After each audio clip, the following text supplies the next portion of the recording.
Hello guys, এই ডিপটা নিতে আমাদেরকে কি আমরা দেখব। তো আমরা নোটপ্যাড ওপেন করলাম। দেখুন আমরা প্রথমত একটা বডিতে div বলে একটা কোড করেছি, এলিমেন্ট নিয়েছি। দেন সেখানে আমরা বিষয়বস্তু বা কন্টেন্ট দিয়েছি আই অ্যাম div বলে। এরপরে আমরা divটাকে সিলেক্ট করেছি আমরা স্টাইল শিটের মধ্যে, অর্থাৎ স্টাইলের মধ্যে। স্টাইল যে কোড রয়েছে সেটা ইন্টারনাল সিএসএস এর মধ্যে। তো এখানে আমরা দেখুন ডিপ বলে উল্লেখ করেছি, তারপরে তার মার্জিন দিয়েছি আমরা লেফটে 200 পিক্সেল, মার্জিন টপ দিয়েছি ওপরে, এইটা ওপরে দিয়েছি আমরা 200 পিক্সেল। তারপরে আমরা দিয়েছি প্যাডিং, এর মধ্যেখানে 10 প্যাডিং করে আছে। এরপরে আমি দিয়েছি অ্যালাইন্ড, অ্যালাইন আইটেম দিয়েছি সেন্টারে।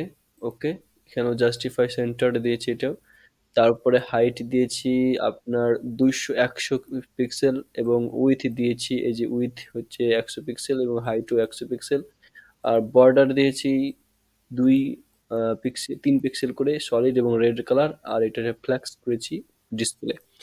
তো এইভাবে আপনি একটা ডিপ নিতে পারেন।